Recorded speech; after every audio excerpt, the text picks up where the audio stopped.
पूरी demon slayer series का अगर कोई बेस्ट आर्क है तो नो डाउट वो इन्फिनिटी कैसल है, क्योंकि इस आर्क में फाइट होती है सारे अपर मून्स और सारे हाशिरास की। एंड वो सारी फाइट्स देख लेने के बाद तुम लोगों के रोंगटे खड़े हो जाएंगे। वैसे अगर तुम उन लोगों में से हो जिन्होंने अभी अभी डीमन स्लेयर सीजन 3 खत्म करा है और वो डायरेक्टली इस वीडियो पर आ चुके हैं, तो टेंशन लेने की कोई बात नहीं है। सीजन 3 यानी कि स्वॉर्ड्समिथ विलेज आर्क के बाद जो आर्क आता है वो है हाशिरा ट्रेनिंग आर्क, जो कि मैंने इस वीडियो में अच्छे से एक्सप्लेन कर दिया है। बहुत छोटा सा ही आर्क है, तुम लोग फटाफट उसे देख सकते हो। और जो लोग उस आर्क को कंप्लीट करने के बाद इस वीडियो को देखने आए हैं, without any further delay let's get into the best arc of demon slayer AKA Kimetsu no Yaiba story, Muzan Kibutsuji, जिसे डीमन स्लेयर और उबियाशी की फैमिली हजारों सालों से ढूंढ रही है। फाइनली वो उबियाशिकी मैंशन के सामने खड़ा है और कगाया उबियाशिकी को मारने आया है। लेकिन इस पॉइंट ऑफ टाइम तक कगाया की बीमारी इतनी ज्यादा बढ़ गई थी कि वो देखना तो छोड़ो हिल भी नहीं पा रहा था। फिर मुजान कगाया का मजाक उड़ाता है और बोलता है कि मैं तो अमर हूँ, लेकिन तुम जो कि मुझे मारने के सपने देखते हो वो 30 साल से ज्यादा भी जिंदा नहीं रह पाते। तो यहाँ पर बेसिकली वो उबियाशिकी फैमिली को ट्रोल कर रहा था। और यहाँ पर हमें एक बहुत ही नई चीज बताई जाती है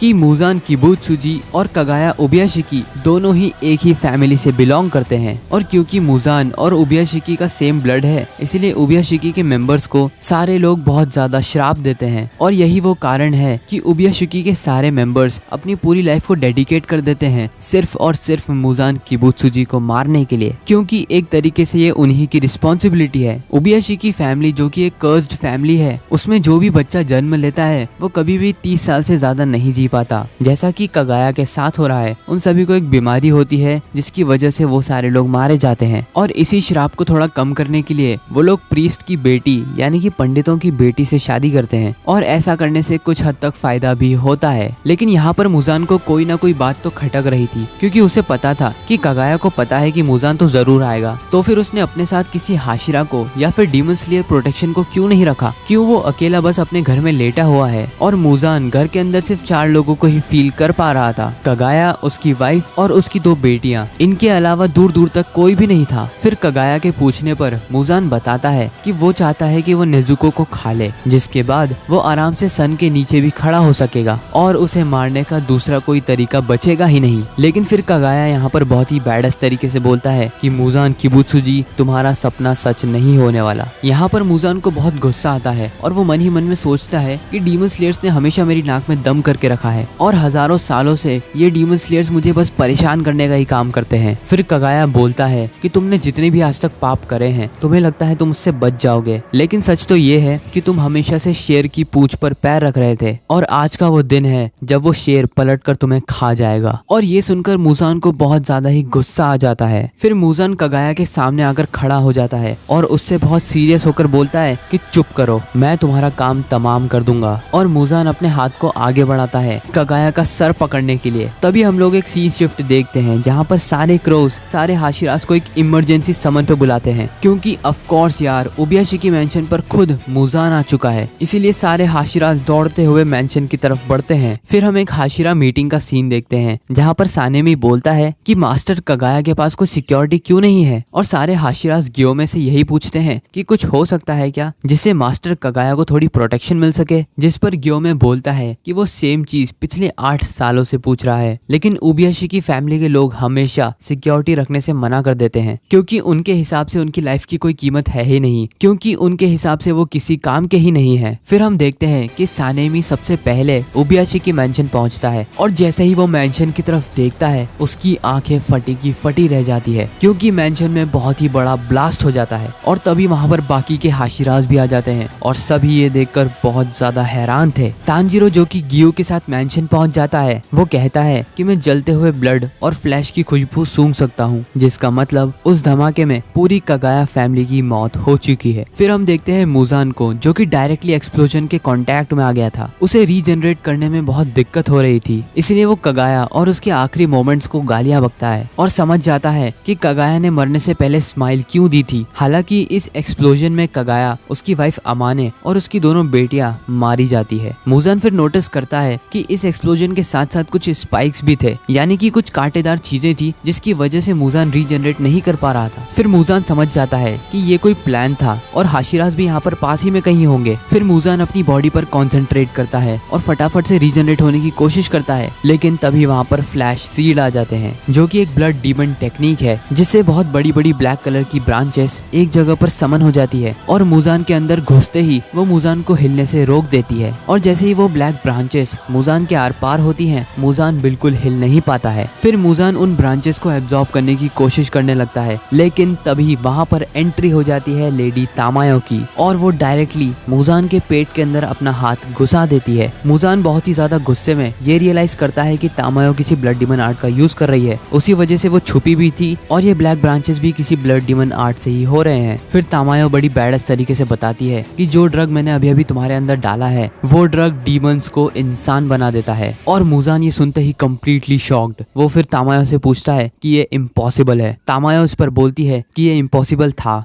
लेकिन अब ये पॉसिबल है किसी की मदद से। फिर तामायो रोने लगती है और बोलती है कि बस वो चाहती थी कि वो अपनी बीमारी से रिकवर कर ले और अपने बच्चों को बड़ा होते हुए देखे, लेकिन मूजान किबुत्सुजी ने उसकी फैमिली को मार दिया और उसे भी एक डीमन बना दिया। मूजान उससे बोलता है कि तुम झूठ मत बोलो, तुमने भी बहुत सारे इंसानों को खाया है और सच तो ये है कि इस सब में तुम्हें भी बहुत मजा आया है। जिस पर तामायो रोते हुए कहती है कि उसे पता है उसने गलत काम करे हैं, क्योंकि वो डीमन बन गई थी इसलिए उसे इंसानों को खाना पड़ा, लेकिन वो अपनी गलतियों का भुगतान करेगी मूजान किबुत्सुजी को मारकर। और तभी मेंशन पर सबसे पहला हाशिरा आ जाता है, जो कि था द स्टोन हाशिरा गियोमे। वो अपने वेपन से मूजान पर हमला करता है और एक ही झटके में वो आधे मूजान की बॉडी को खत्म कर देता है। 23 साल की बहुत कम उम्र में कगाया ओबयाशिकी फाइनली मारा जाता है। मांगा के ऑथर हमें बताते हैं कि कगाया हर दिन उन सारे डीमन स्लेयर्स की ग्रेव पर जाता था जिन्होंने अपनी लाइफ मूजान को मारने के लिए डेडिकेट कर दी, लेकिन उसमें नाकामयाब रहे। वो हर दिन सभी की ग्रेव पर जाता था और हर किसी के नाम को जानता था। फिर गियोमे को याद आता है जब वो पहली बार कगाया से मिला था तब कगाया सिर्फ 14 साल का था और गियोमे सिर्फ 18 साल का था। जब कगाया पहली बार गियोमे को देखता है तब वो देखते से ही बता सकता था कि गियोमे ने उन बच्चों को नहीं मारा था। गियोमे बताता है कि कगाया की आवाज इतनी ज्यादा सूदिंग और सुंदर थी कि गियोमे कगाया की आवाज से ही उसके नेचर को पहचान गया था। जब गियोमे आखिरी बार कगाया से मिला था तब कगाया जानता था कि मूजान जल्द ही आएगा और क्योंकि गियोमे सबसे ताकतवर था इसलिए कगाया की उम्मीदें गियोमे से सबसे ज्यादा थी कि वो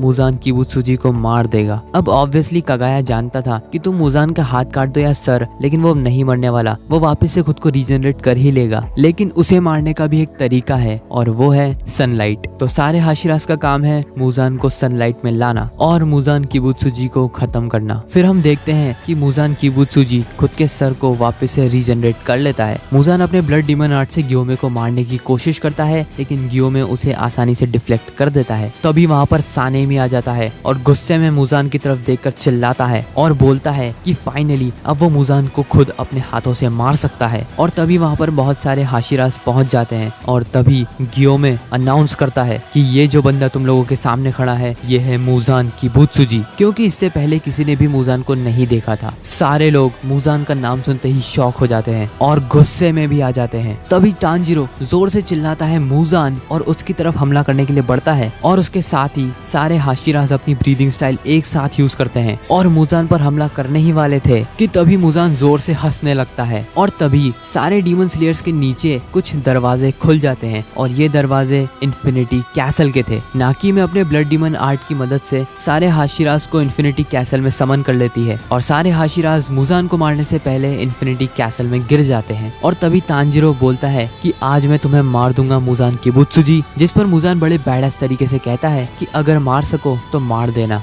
इसके बाद तांजीरो नीचे इन्फिनिटी कैसल में गिर जाता है और उसके नीचे पहुंचते ही कई सारे डीमंस उसके ऊपर हमला कर देते हैं, लेकिन तांजीरो अपनी वाटर ब्रीदिंग की मदद से सारे डीमंस को एक ही झटके में खत्म कर देता है और वाटर हाशिरा गियू भी तांजीरो की मदद करता है। दूसरी तरफ हम लोग देखते हैं ओबोनोई अपनी सर्पेंट ब्रीदिंग की मदद से मित्सुरी के सामने आने वाले सारे डीमंस को मार देता है और मित्सुरी से पूछता है कि कहीं उसे कोई चोट तो नहीं लगी, जिस पर मित्सुरी ब्लश करते हुए मना करती है। इसके बाद हम लोग देखते हैं गियोमे और मुइचिरो को, जो कि इन्फिनिटी कैसल में भाग रहे थे। फिर मुइचिरो ग्योमे से बोलता है कि यहाँ पर जितने भी डीमंस को हम मार रहे हैं सभी लगभग लोअर मून्स की लेवल पे हैं, जिस पर ग्योमे कहता है मुझे भी ऐसा ही लगता है। जिसके बाद मुइचिरो इमोशनल होके बोलता है कि उसे आज भी याद है जब वो लगभग मर ही गया था, तब और कोई नहीं मेरी मदद के लिए मास्टर कगाया आए थे और मेरे बहुत ही खराब समय में उन्होंने मुझे बहुत ही अच्छी ट्रीटमेंट दी। और ये सब सिर्फ मेरे साथ ही नहीं, मास्टर कगाया सारे डीमन स्लेयर्स को एक जैसा ही मानते थे। और तभी मुइचिरो की आंखों में आंसू और गुस्सा भर जाते हैं, ये कहते हुए कि मुजान किबुत्सुजी ने मेरे मास्टर को नहीं मेरे सेकंड फादर को मारा है और अब फर्क नहीं पड़ता कि मुजान कितना पावरफुल है, मैं उसे नर्क पहुंचा कर ही दम लूंगा। और इस बात पर गुस्से में ग्योमे बोलता है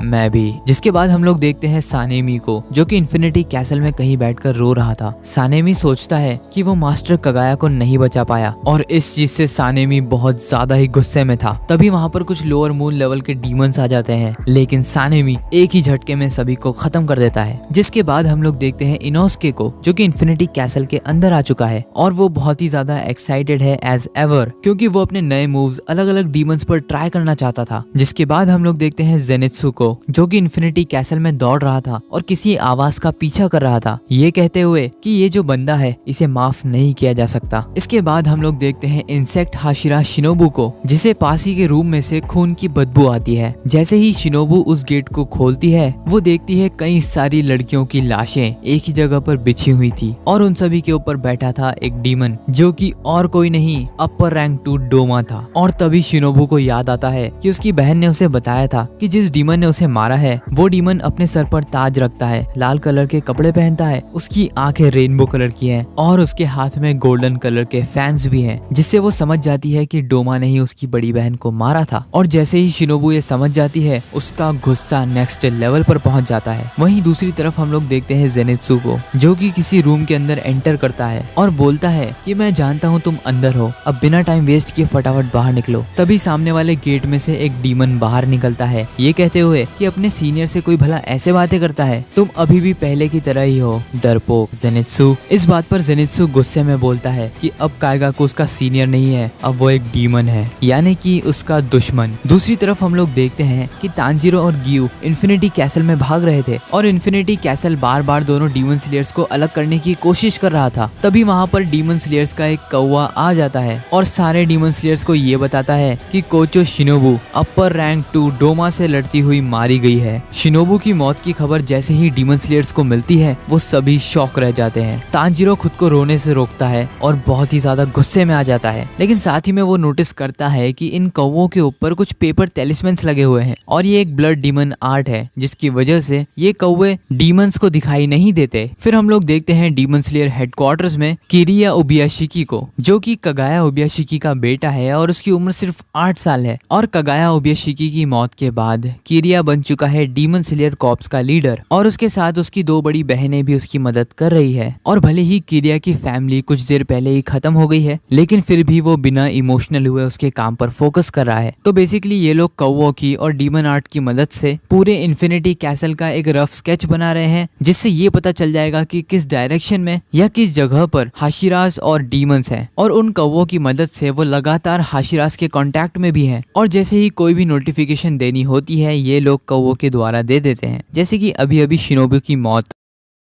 कगाया ओबियाशिकी बहुत ज्यादा ही स्ट्रिक्ट थे और अपनी स्ट्रिक्ट पेरेंटिंग की मदद से उन्होंने किरिया को बहुत जल्दी ही बड़ा कर दिया। किरिया बोलता है कि अभी भी इन्फिनिटी कैसल का बहुत बड़ा हिस्सा उन्हें नहीं पता कहाँ पर है और इसीलिए वो सारे कौवों को ऑर्डर देता है कि वो नॉर्थ की साइड जाए और नॉर्थ साइड की मैपिंग करने में उसकी मदद करें। फिर किरिया की बड़ी बहन बताती है कि अभी सिर्फ 2 ही लोग अपर मून से लड़ाई कर रहे हैं और वो दोनों हैं कानोआ और जेनित्सु। फिर हम लोग देखते हैं जेनित्सु और काइगाकू का एपिक फेस ऑफ, जहाँ पर काइगाकू जेनित्सु का मजाक उड़ाता है और कहता है कि तुम बहुत ही ज्यादा कमजोर हो, तुम्हें क्या लगा मैं तुम्हारा सीनियर हूँ इसीलिए मैं तुम्हें छोड़ दूंगा? कम ऑन जेनित्सु, तुम इतने बेवकूफ कैसे हो सकते हो? जिस पर जेनित्सु बहुत ही बैडएस तरीके से कहता है कि मेरा सीनियर बहुत ही ज्यादा खुश लग रहा है सबसे कमजोर अपर रैंक बन के। और ये सुनते ही काइगाकू बहुत ही ज्यादा शॉक और कंफ्यूज हो जाता है कि क्या ये वही जेनित्सु है जिसे मैं जानता था। काइगाकू हंसते हुए कहता है कि अब तुम पलटकर जवाब भी दे देते हो, लेकिन जेनित्सु मजाक के मूड में बिल्कुल नहीं था। वो काइगाकू से पूछता पूछता है कि ऐसी क्या दिक्कत आ गई थी कि तुम्हें डीमन बनना पड़ा।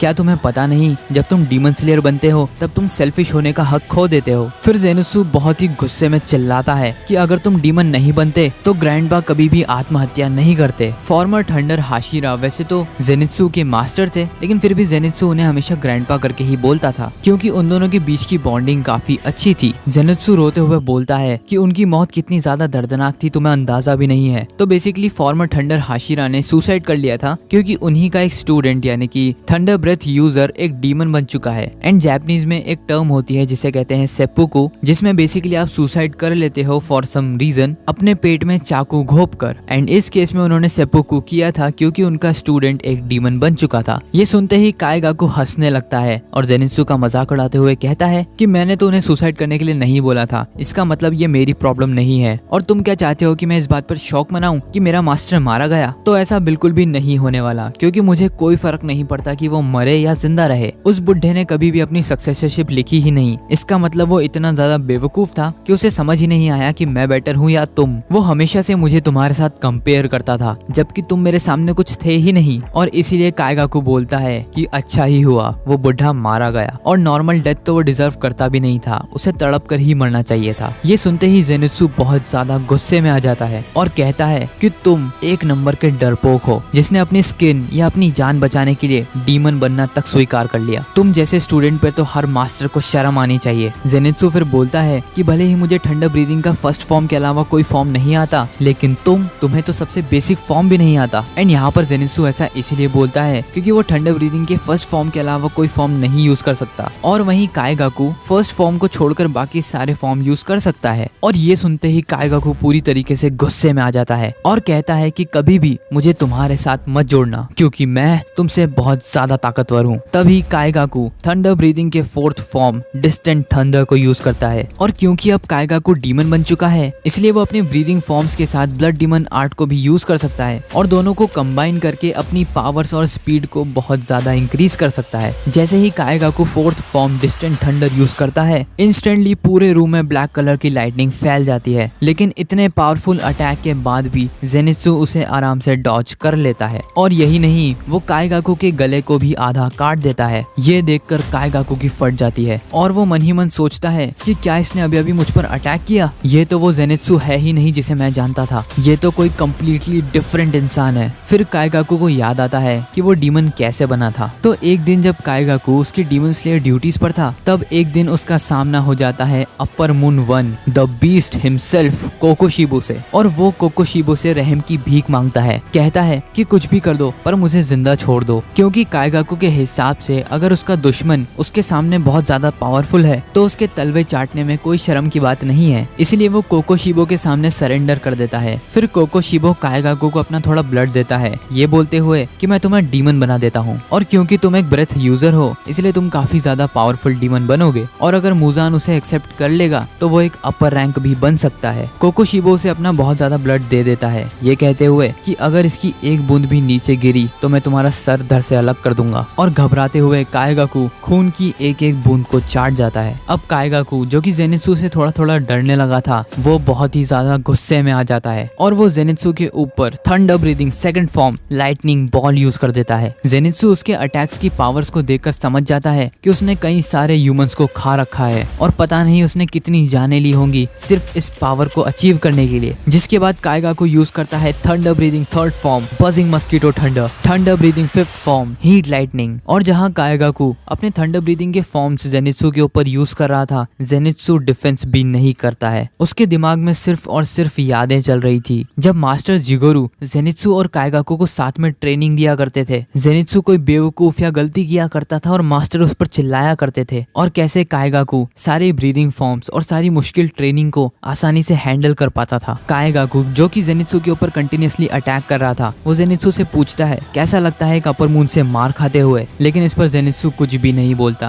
क्योंकि वो पुरानी यादों में खोया हुआ था। तभी काएगाकू उसका सबसे पावरफुल अटैक यूज करता है thunder breathing sixth form electric lightning shower. और इस फॉर्म के साथ वो अपने ब्लड डीमन आर्ट को भी कंबाइन कर देता है, जिससे जैसे ही ये अटैक जेनित्सु को हिट करता है डार्क लाइटनिंग जेनित्सु की बॉडी को चीरते हुए बाहर निकल जाती है और इस अटैक से जेनित्सु की बॉडी पर कट्स ही कट्स आ जाते हैं और जेनित्सु काएगाकू के रूम से नीचे गिरने गिरने लगता है और ऊपर से काइगाकू चिल्लाता है कि कोई ज्यादती दुश्मनी नहीं थी जेनित्सु, बस मैं तुम्हें पसंद नहीं करता था। लेकिन जेनित्सु के दिमाग में अभी भी फ्लैशबैक ही चल रहा था जब मास्टर जिगोरू जेनित्सु को डांटते हुए बोलते हैं कि कुछ सीखो काइगाकू से। फिर जेनित्सु मन ही मन सोचने लगता है कि मुझे हमेशा से पता था कि मैं कभी भी एक हाशिरा नहीं बन पाऊंगा, लेकिन मुझे पूरा यकीन था कि एक ना एक दिन काइगाकू तो हाशिरा बन ही जाएगा। वो जानता था कि काइगाकू उसे बिल्कुल पसंद नहीं करता है, लेकिन फिर भी अंदर ही अंदर जेनित्सु हमेशा उसकी रिस्पेक्ट करता था और काइगाकू की विल पावर से इम्प्रेस होकर हमेशा काइगाकू जैसा बनना चाहता था। फिर जेनित्सु उसके मास्टर जिगोरू से माफी मांगता है और कहता है आई एम सॉरी, यहाँ से काइगाकू और मेरे रास्ते अलग हो चुके हैं। और तभी जेनित्सु जो कि नीचे गिर रहा था वो खुद को संभाल लेता है और एक दीवार पर पैर रखकर ऊपर की तरफ जंप मार देता है। काइगाकू ये देखकर पूरी तरीके से कंफ्यूज हो जाता है, लेकिन इससे पहले वो कुछ सोच पाता जेनित्सु अपना thunder breathing 7th form flaming thunder god use कर देता है और पलक झपकते ही वो काइगाकू की गर्दन उसके शरीर से अलग कर देता है। ये देखकर काइगाकू पूरी तरीके से शॉक हो जाता है और सोचने लगता है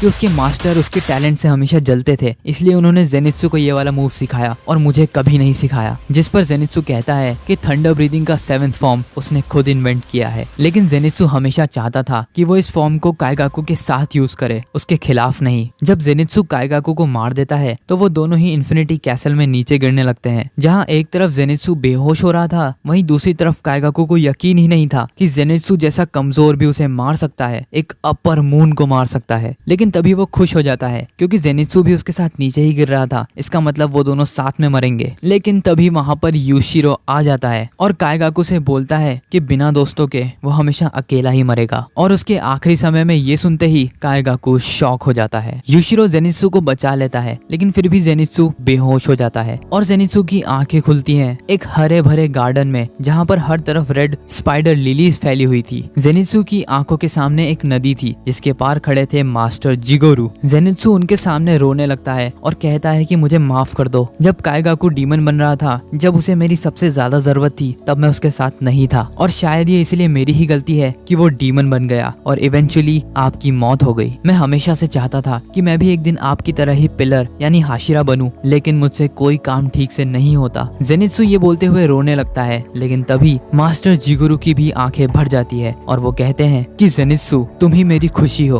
और तुम ही मेरे प्राइड हो। और तभी जेनित्सु की आंखें खुलती है और वो देखता है कि कई सारे डीमन स्लेयर्स ने उसे बचा लिया है और उसका मेडिकल ट्रीटमेंट कर कर उसे होश में भी ले आए हैं। इसके बाद हम लोग देखते हैं तांजीरो और गियू को जो कि इन्फिनिटी कैसल में भाग रहे थे और छोटे मोटे डीमंस को मार रहे थे कि तभी इन्फिनिटी कैसल हिलने लगता है और इतने पावरफुल कंपन को सुनते ही गियू तांजीरो से सतर्क रहने के लिए बोलता है क्योंकि कुछ बहुत ही ताकतवर उनकी तरफ बढ़ रहा है। और तभी सीलिंग को तोड़ते हुए अपर रैंक 3 आकाजा हिमसेल्फ तांजीरो और गियू के सामने आ जाता है। आकाजा तांजीरो को देखते हुए कहता है लॉन्ग टाइम नो सी वीकलिंग, मुझे तो कभी लगा भी नहीं था कि तुम जैसा कमजोर इंसान इतनी देर तक जिंदा रह सकता है। और तांजीरो भी आकाजा को देखकर गुस्से में था। जिसके बाद पूरे इन्फिनिटी कैसल आर्क की one of the best fight शुरू हो जाती है एंड इसी पैनल के साथ ये वीडियो भी खत्म हो जाती है। आई नो कि तुम लोग सोच रहे थे मैं पूरे इन्फिनिटी कैसल आर्क को एक साथ ही एक्सप्लेन कर दूंगा, बट पूरा इन्फिनिटी कैसल आर्क इतना ज्यादा बड़ा है कि उसे एक वीडियो में पूरी तरीके से कवर करना लगभग इम्पॉसिबल है। मतलब वीडियो की लेंथ 3 से 4 घंटे की हो जाएगी एंड ऑब्वियसली तुम लोग इतनी बड़ी वीडियो को नहीं देखोगे, इसलिए मैंने इन्फिनिटी कैसल आर्क को इसके बाद 3 पार्ट्स में डिवाइड कर दिया है। यानी कि आकाजा फाइट, डोमा फाइट और कोकोशिबो की फाइट को मैं सेपरेटली एक्सप्लेन करूंगा। वैसे पिछली वीडियो का लाइक एम जो कि 500 लाइक्स था तुमने बहुत ही जल्दी कंप्लीट करवा दिए थे, इसलिए मैं चाहता हूं कि तुम इस वीडियो पर 600 लाइक्स करवा दो ताकि मैं इसका नेक्स्ट पार्ट यानी कि आकाजा फाइट अपलोड कर सकूं एंड मैं गारंटी के साथ कह सकता हूं वो वीडियो तुम लोगों को बहुत पसंद आएगी। सो बस गाइस आज की वीडियो के लिए सिर्फ इतना ही एंड थैंक